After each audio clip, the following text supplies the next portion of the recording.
The hype of the moment is, of course, the whole web3 evolution. Everyone's talking about it. Investors are going crazy in this space. What I would like to do in this video here is not talk about the technology behind it. I would like to talk about what the customer benefits are in this whole web3 space. And I see three clear benefits for customers. It's going to be about more privacy and data control. It's going to be about shared financial interests. And it's going to be about enhanced experiences.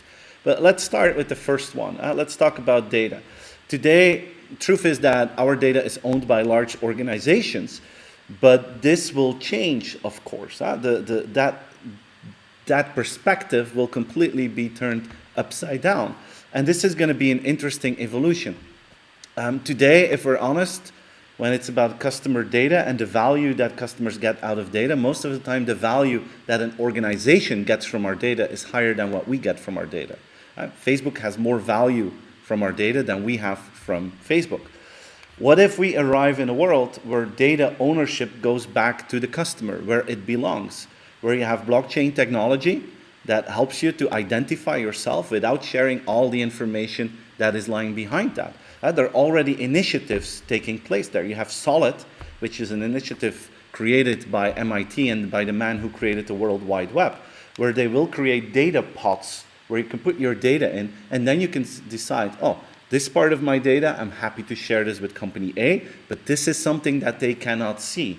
And your identity will be trustworthy because of the blockchain system behind it, which means that we could arrive in a world in the next decade where customers have a very easy interface to decide which data to share and which data to keep private. And this can be different for any kind of organization. And then, of course, the question is, how do you deal with that as a company? Well, the only thing you can do is to make sure that customers see the value in what you do with their data, so that they're happy to share it with you. This is going to be about earning and re-earning trust over and over again. But in the next 10 years, we're going to see this switch where data ownership comes back to the customer, which creates a tremendous value for every customer out there. That's one thing. The second thing is shared financial benefits. Today, we're in a world where digital assets are sold for a massive amount of money. It's a world of collectibles. I am more interested in what the role of, for instance, NFTs can be in fan engagement and customer engagement. How can this change customer loyalty, for instance? And the fact that with this whole NFT thing or the whole Web3 thing, that we have the possibility to create a shared interest for the customer, I believe this could create new models of customer loyalty. And it could also create entire new business models, direct-to-consumer models. Let me give you an example. Imagine that you are a very talented singer-songwriter, and you hope to get a record deal. But, record deals are scarce these days, so you don't succeed. So you don't get your dream deal. But let's assume that you have a high following on TikTok or YouTube. Why don't you create then your first album in the form of an NFT, where the owner of the NFT, your followers on TikTok, can get access to the music, of course, but also get access to part of the revenues. And this is a completely new business model. Like in the old world, a talented singer-songwriter would get a record deal, and 90% of the value goes to the record company, and 10% goes to the creative talent, the singer-songwriter. In this new world, you launch an NFT, and 90% is for the singer-songwriter, 10%, included in a smart contract, goes to the early fans. Which means that the early fans are not just fans anymore. They have a shared interest. If that singer-songwriter becomes extremely popular, the value of their NFTs will go up. The value of the revenues that they get thanks to the smart contract will go up.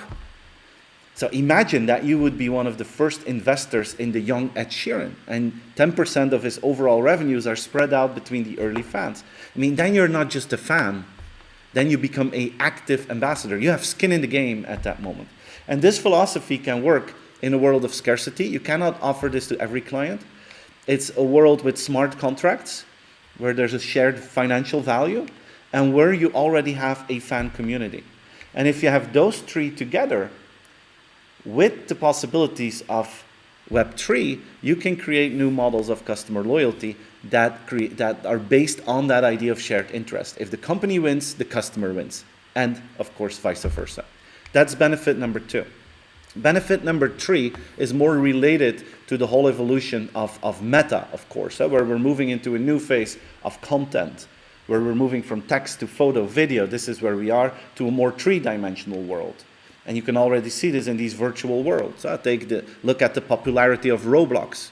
I mean, I don't know if you're aware of the statistics of Roblox, but they're quite mind-blowing. They got about 200 monthly active users, 50 million a day, and the large majority are younger than 25.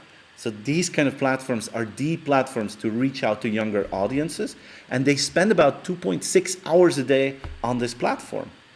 And it's interesting to see how the metaverse will evolve, how much more broadly accepted and adopted will these virtual worlds become. We don't know. I was in LA with one of our Nextworks inspiration tours about 2 weeks ago, and we talked to a lot of startups and scale-ups in this space, and it was really clear that all those small companies, they see like Meta as the big enemy. I had like this David against Goliath feeling, that they were like, yeah, Mark Zuckerberg is doing all this, but we wanna win, we have a better strategy. And I had a very strange feeling about this. I'm not sure if they will win. I mean, if you look at the assets of Meta, previously known as Facebook, I mean, these guys have a market access across their platforms of about 3.5 billion people that they can reach out to. They are investing $10 billion US. They have 10,000 people on this, and they have around the world about a 100% brand awareness.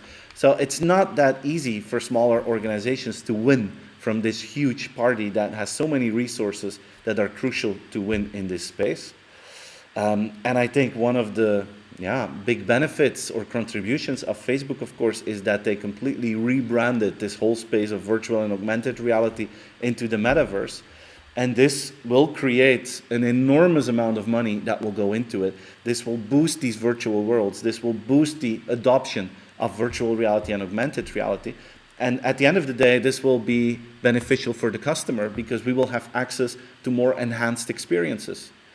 In the past 10 years, it was just about convenience. Today it's going to be, and tomorrow it's going to be about convenience plus entertainment. And these enhanced experiences are benefit number 3 of the whole web3 evolution.